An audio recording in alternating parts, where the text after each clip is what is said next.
Gente, sejam muito bem-vindos a mais um Eu Vou com Greg. E hoje eu estou aqui na cidade de Nuremberg, que fica no sul da Alemanha, a mais ou menos 170 quilômetros de Munique. Nuremberg é uma cidade muito importante para o estado da Baviera, né? Como também foi durante a época do Império Romano.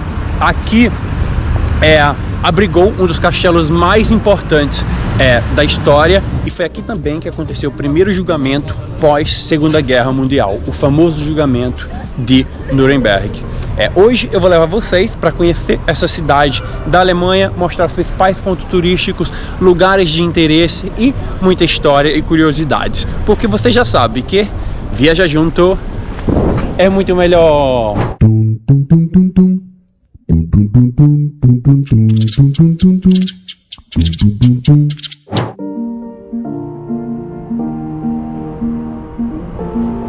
Para se locomover aqui, comprei um ticket R$3,20, um ticket R$3,20 para uma única viagem. Agora eu vou pegar um trem e vou para o meu destino.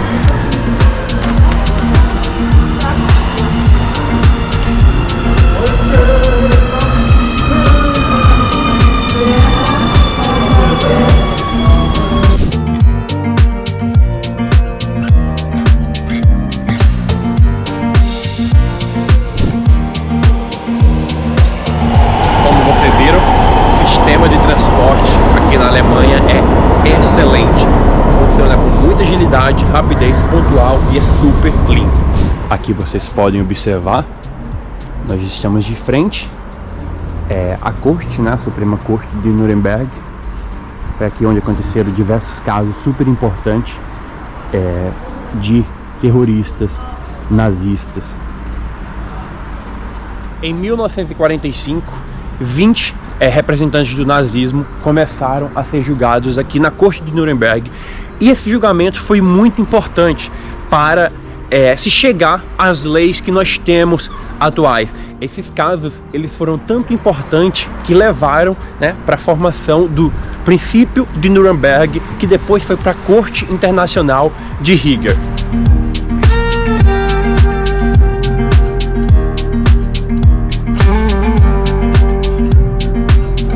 Já comprei o ingresso, agora estou subindo para chegar na corte, né, na sala onde aconteceu os julgamentos. Agora nós estamos entrando na sala. Essa sala, ela foi toda alterada especialmente para esse julgamento pelo governo americano, tá? O arquiteto escolhido também foi americano. Essas duas figuras, que ela representa a lei da Alemanha, essa a lei romana, que no meio você tem a medusa e as portas. As portas, elas são todas feitas, né, de mármore Carrara. No dia do julgamento, todas essas janelas foram fechadas e foi colocada uma luz para ajudar na câmera, porque todo o tribunal, né, todo o julgamento, ele foi gravado. No fundo fica o juiz, os defendentes e o público do outro lado.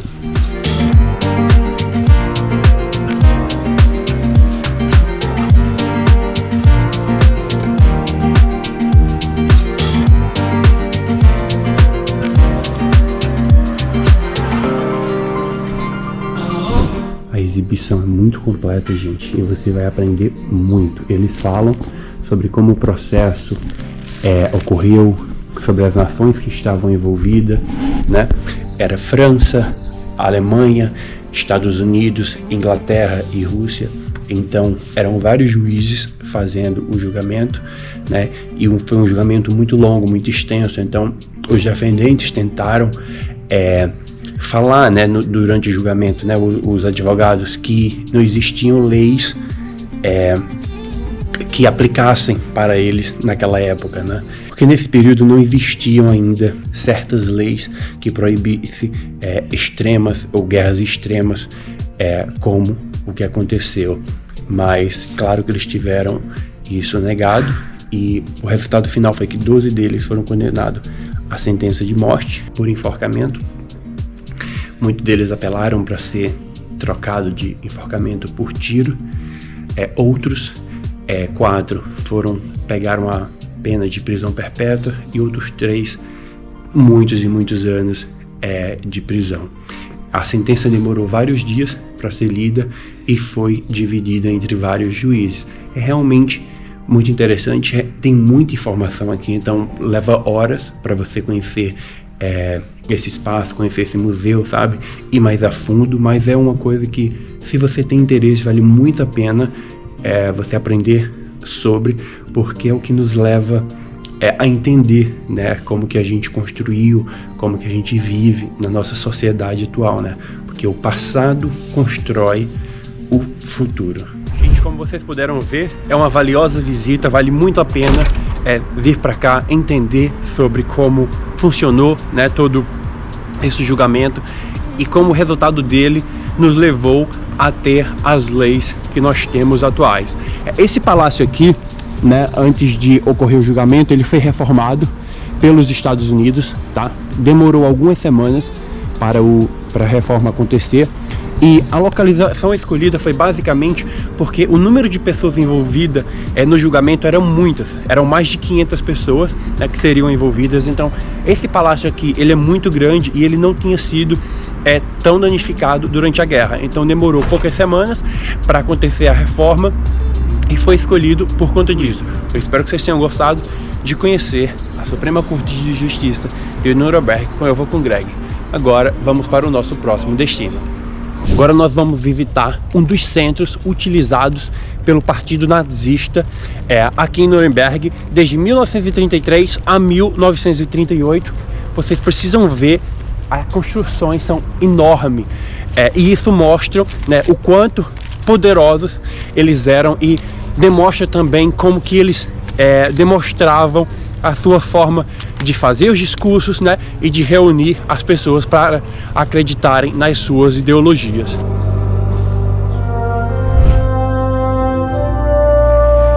Eles mostram os diferentes tipos de campos utilizados.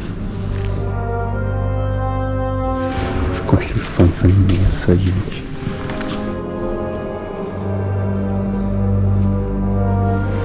Todos os documentos que demonstram.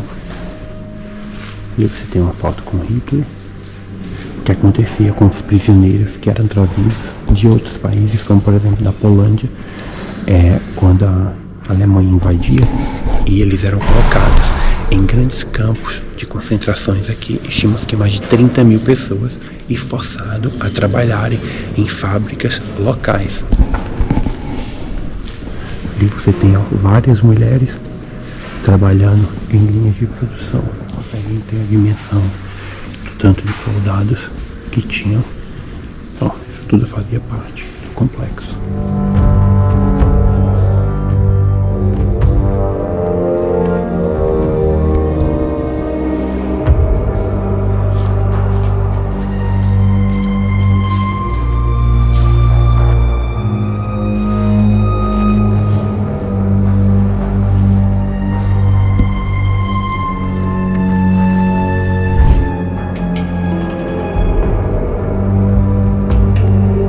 Essa área aqui, gente, vocês podem ver um imenso campo, é conhecido como os campos do Partido Comunista.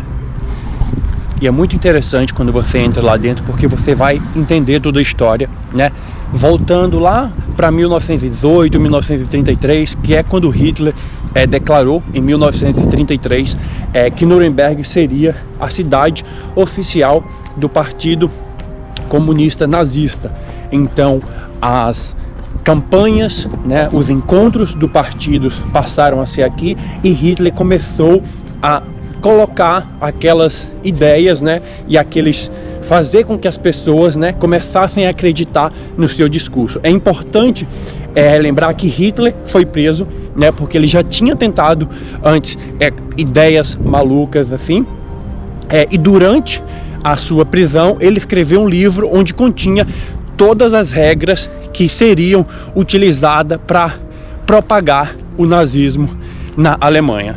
E é importante destacar como o nazismo surgiu. Ele começou ali depois da Primeira Guerra Mundial, porque algumas pessoas da Alemanha, um grupo distinto, não aceitou, não queriam aceitar que a Alemanha tinha perdido a guerra. Então eles começaram a colocar essas ideias em prática de um país, onde a classe social deles, a cor, eles tinham que colocar aquela hegemonia deles no mundo. E daí começou a surgir várias ideias. Entra Hitler, a principal figura durante todo esse processo, e começou, claro, processo de invasões e disseminação das ideias que levaram ao Holocausto e à Segunda Guerra Mundial. E quando Hitler assumiu o papel de chanceler alemão em 1933, a coisa ela se intensificou mais ainda. Foi aí que começou realmente o grande holocausto, onde foram mortos mais de 6 milhões de judeus, ciganos, homossexuais e negros.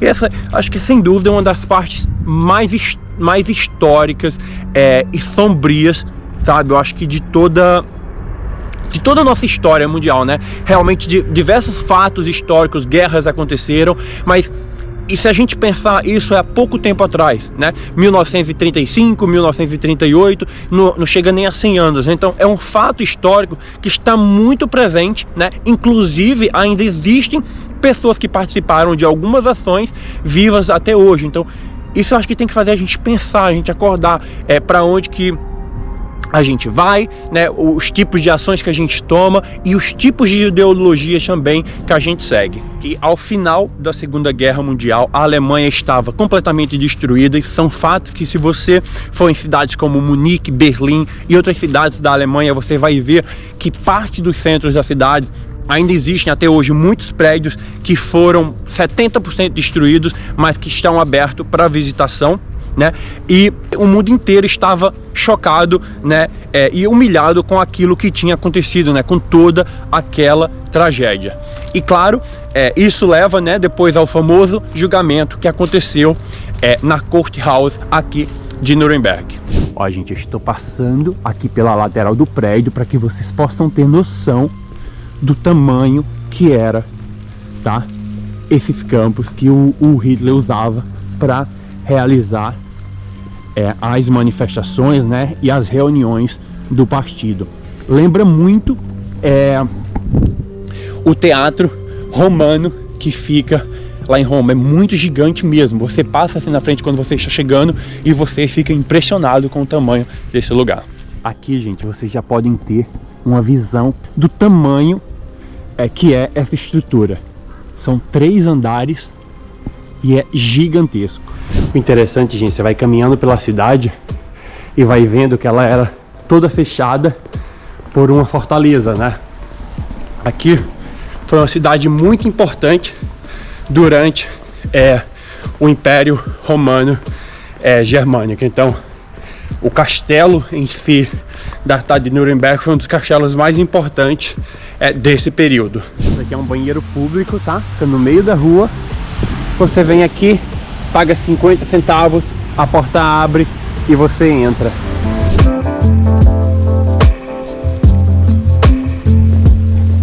Agora nós já estamos em solo do castelo de Nuremberg, e esse castelo, gente, é datado de 1050, e de 1050 a 1571 foi residência oficial dos imperadores românico-germânicos.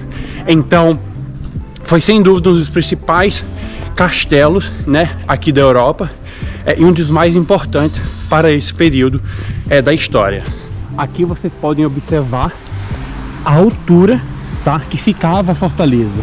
Por quê? Para servir de proteção para os imperadores que residiam aqui e, claro, proteger toda a cidade. Igual eu falei para vocês, quem tentasse chegar aqui caía, era o tempo de sofrer as consequências antes de entrar nas fortalezas, nas cidades.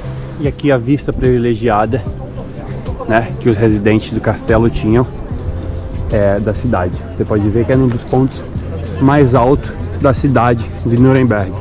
E o castelo imperial ele é separado do Burggrave Castle, que é o Burggrave Castelo, porque esse castelo aqui, o imperial, ele servia de residência para quando o imperador estava aqui em Nuremberg. O outro castelo seria para as pessoas, né, os mais poderosos da administração local da cidade. A distância entre eles é de apenas 50 metros. E aqui vocês podem ver, tá? Parte da estrutura do castelo.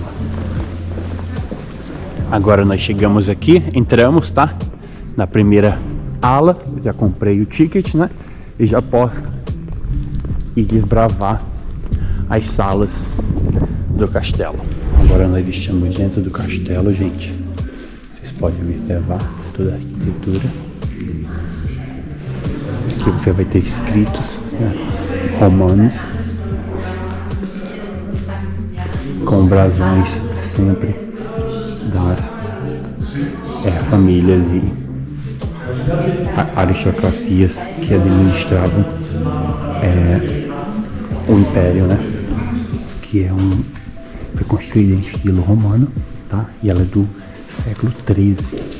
Ela tem duas capelas. Essa capela aqui da parte de cima só era utilizada quando o imperador estava presente com a realeza. Já a capela da parte de baixo era onde eram realizadas missas diariamente, que é a capela de Santa Margarete.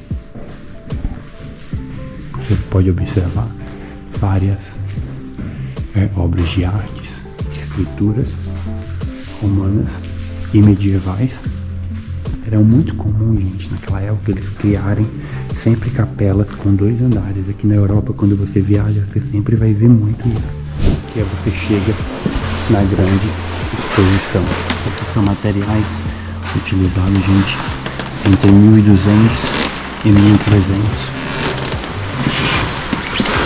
Muito interessante. Explicam todo o processo da dinastia, dos símbolos, das roupas utilizadas,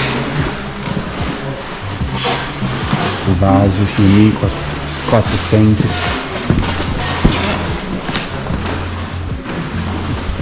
Com os símbolos de poder, a coroa, a espada e a cruz. Ele foi um imperador muito importante, inclusive sendo imperador também de Praga. Aqui é onde está o principal símbolo de poder da época, né, gente, que é a coroa, que só quem detinha eram os imperadores ou reis escolhidos pelo império. Nós chegamos na parte das armaduras, muitas utilizadas para conquistar territórios.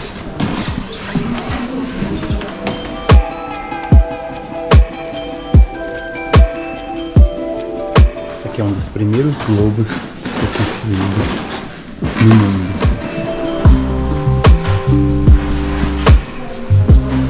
Mais armamentos. A exposição é muito completa, gente. Você pode desbravar muita coisa sobre a história aqui.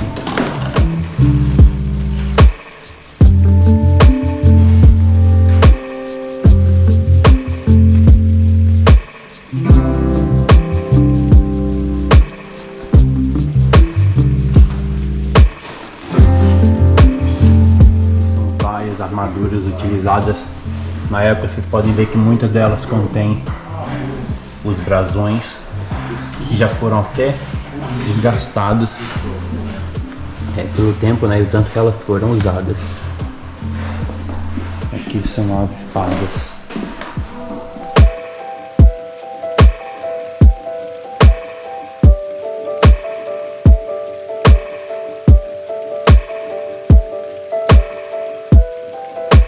Gente, a visita é muito importante aqui no castelo. Você vai aprender o tanto que essa região, né, o tanto que a cidade de Nuremberg ela foi importante, o tanto que o castelo em si foi, né, importante para a história da Alemanha. Durante o período que esse castelo ele estava em uso, ele foi considerado um dos mais poderosos, né, um dos mais requisitados pelo imperador, e ficou acordado que os novos imperadores que fossem eleitos teriam que vir até aqui, até o castelo, começar o seu reinado, passar os primeiros dias aqui. E o Império Romano ele era dividido por diversas categorias, né? Existiam os imperadores, né? Que dominavam, que era quem eram os líderes gerais, e eles elegiam famílias reais, ou seja, kings, rainhas, reis, para que dominassem certos territórios e cidades, porque tinham alguns papéis, né, que não era papel do imperador, como por exemplo controlar cidades, né, impostos, esse tipo de coisa, por exemplo. Então eles passavam isso para os reis, que os representavam. Então eles sempre tinham as cidades reais, as cidades onde eles investiam mais tempo para que pudessem manter todo o império até ali a sua dissolução, que foi quando começou a se desfazer por volta de 1806. Agora nós estamos subindo para a torre central do castelo. Chegamos na torre, está nevando um pouco, você tem a visão da cidade. Essa torre ela também foi construída no século XIII e como ela fica numa região estratégica da cidade, ela era de fundamental importância para manter a segurança do castelo, né? Outra coisa é que ela foi passando por diversas modificações, inclusive trazendo armamentos mais modernos e sofisticados para ficar aqui na torre. Foi uma das poucas áreas não danificadas durante a Segunda Guerra Mundial.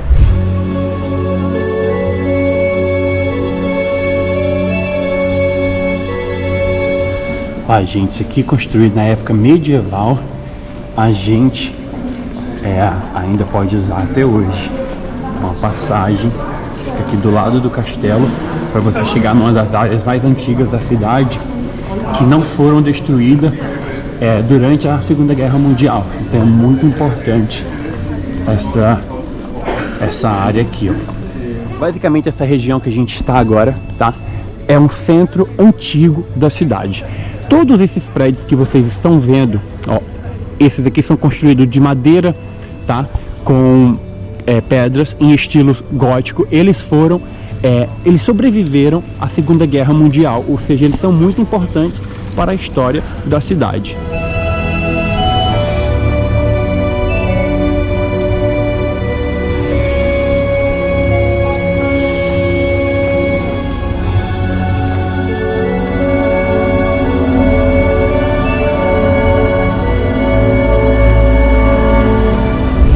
Gente, ela foi construída no século VIII e tem uma arquitetura toda medieval. Ela está praticamente intocada e os detalhes são extremamente ricos para você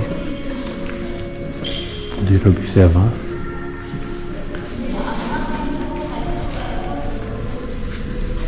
Você pode imaginar que ela está aqui por mais de 11 séculos. Vocês podem observar os símbolos, os manuscritos, né? As histórias bíblicas, os desenhos nas pedras, né? Que foram saindo com o tempo. Toda a riqueza de detalhes dos vitrais.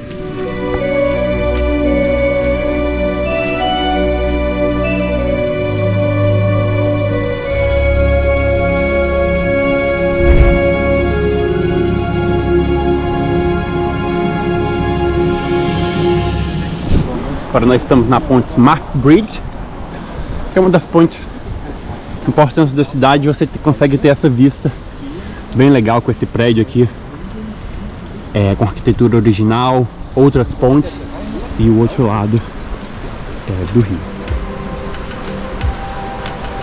A cidade ela é cortada pelo rio Pegnitz e aqui você tem uma visão excelente do rio, com belíssimas pontes originárias e prédios de arquiteturas locais e originais também. Cada rua que você vai encontrando, gente, você vai se impressionando ainda mais. A cidade é muito charmosa, vale muito a pena fazer uma visita. Várias barraquinhas com produtos natalinos. Muito turista vem para aproveitar mesmo o frio, fica tomando chocolate quente, vinho quente, comendo pretzel e salsichas. Aqui nós estamos mais no centro comercial da cidade, ó, com várias lojas.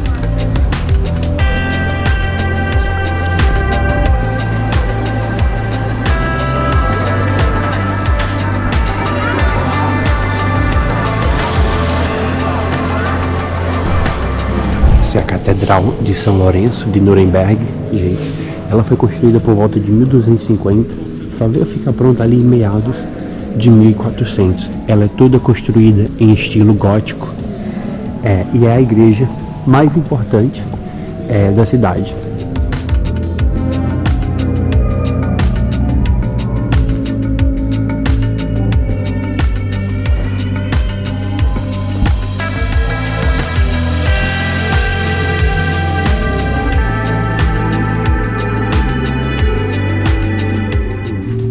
Detalhe para os vitrais, que eram os grandes diferenciais, né? Escrituras bíblicas, e eram os dos detalhes muito importantes nas construções góticas, assim como as pilastras altas, mais elevadas, tudo voltado para o centro. Olha que linda essa fonte, gente. Elas são super conhecidas, as fontes aqui da cidade, por terem esses formatos não tão convencionais.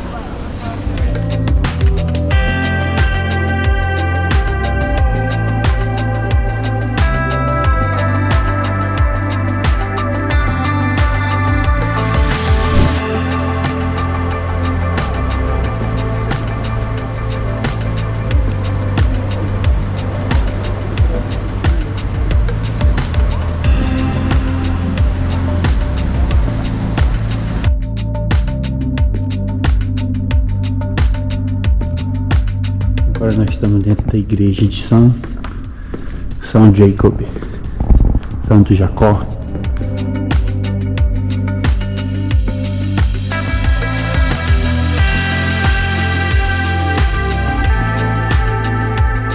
Agora nós estamos na Jakobplatz, que é uma praça aqui central também de Nuremberg, e ao fundo vocês podem observar, tem uma grande igreja muito belíssima.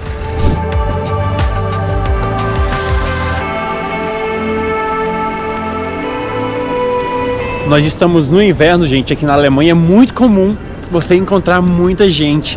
As pessoas entram mais tarde no trabalho e saem mais cedo durante o inverno, porque o dia ele amanhece mais tarde e anoitece mais cedo. Então o dia se torna muito menor. Você vai ver também que várias coisas abrem e fecham mais cedo, por exemplo, museus, tem que ficar muito esperto com isso, igrejas, tá? E as pessoas saem para aproveitarem, tomar vinho quente, chocolate quente. Então é muito comum você encontrar cidades muito movimentadas à noite e as pessoas bem agasalhadas.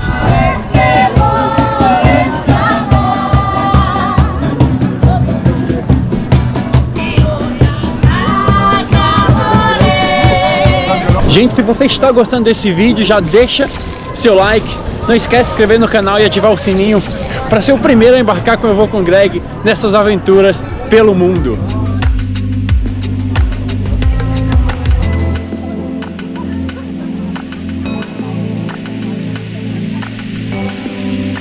Gente, se você estivesse se perguntando como chegar até aqui, a partir de Munique, eu diria que é uma das melhores cidades para você vir para cá, né? Usar Munique como base, dá para você fazer uma viagem de um dia, sai de Munique mais ou menos 8 horas da manhã, chega aqui às 9 e volta no finalzinho do dia. Ou, se você preferir uma viagem mais longa, você pode fazer de Berlim também, mas aí vai demorar mais, é mais ou menos 3 horas e pouquinho saindo de Berlim. Dá para você fazer ir de volta, mas se você quiser ficar mais de um dia, também tem muita coisa para fazer aqui e a cidade é linda. Agora, período de inverno, a cidade anoitece, né, e amanhece um pouco mais tarde, então é importante que vocês saibam disso, que o dia ele fica menor. Durante o primavera e verão, os dias ficam mais longos e dá para poder você fazer mais coisas do lado de fora. Ó, gente, aqui é a estação central de Nuremberg, aí todos os trens que saem aqui da cidade aparecem aqui, né, os trens que vão para outras cidades da Alemanha. É uma estação bem lotada, porque a Alemanha tem um ótimo sistema ferroviário, então a população usa bastante trem. O meu trem vai sair da plataforma 12, eu estou em Nuremberg e vou até Munique de trem. Quero compartilhar com vocês essa ida até lá. Aqui é a estação, ó. Todo mundo já tá por aqui. Tá confirmado aqui para 7h16. Você não passa pela catraca, porque depois que você entra, quando está no trajeto, passa o guarda checando seus tickets. Caso você não tenha, você está em um sério problema. Então é sempre bom comprar e ficar atento a todas as regras.